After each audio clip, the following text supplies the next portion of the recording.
Bismillahirrahmanirrahim.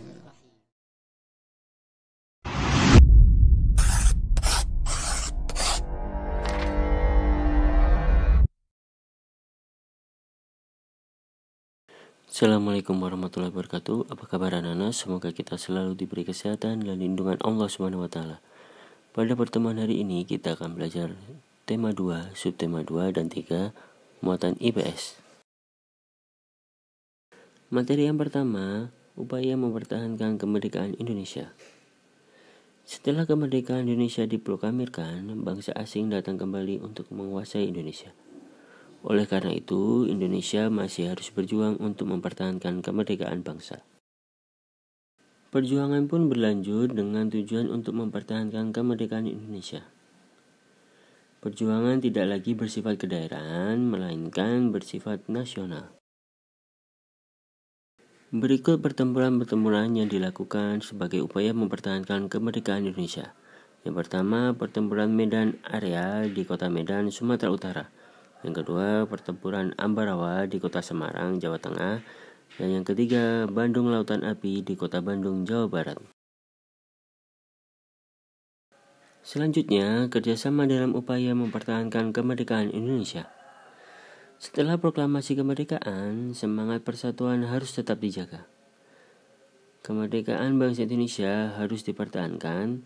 Oleh karena itu, bangsa Indonesia kembali bersatu untuk mempertahankan kemerdekaan dari ancaman bangsa asing. Mereka bekerja sama mengusir bangsa asing yang kembali ingin menguasai Indonesia.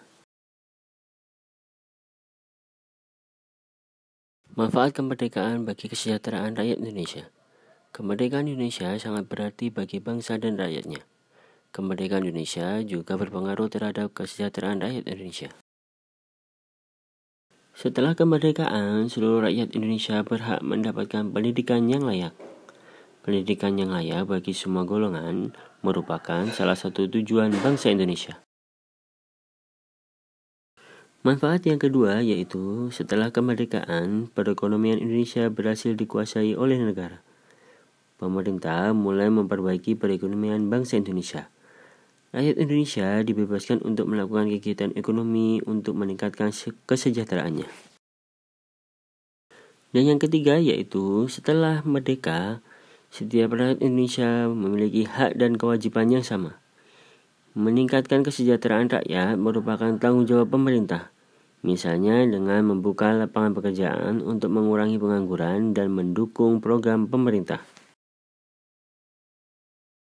Materi yang selanjutnya, upaya meningkatkan kesejahteraan pada masa awal kemerdekaan. Pada masa awal kemerdekaan, perekonomian Indonesia mengalami keterpurukan. Oleh karena itu, pemerintah pun menerapkan beberapa kebijakan. Berikut upaya-upaya yang dilakukan bangsa Indonesia. Yang pertama, kebijakan Uang Republik Indonesia atau ORI. Pada 1 Oktober 1946, pemerintah mengeluarkan larangan menggunakan mata uang Nika dan diganti dengan penggunaan ORI sebagai alat pembayaran yang resmi di Indonesia.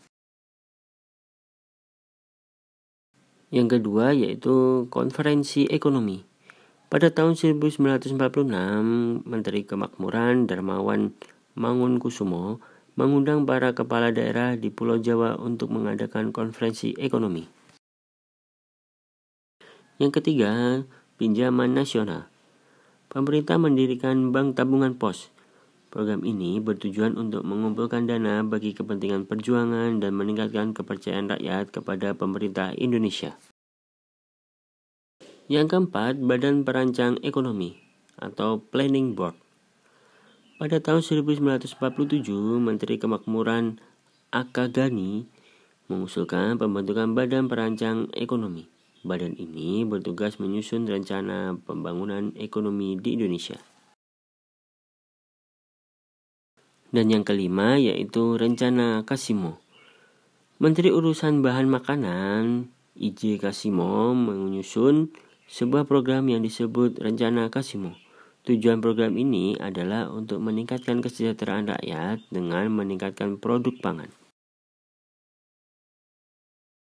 Baiklah anak-anak, itu tadi pembelajaran untuk hari ini.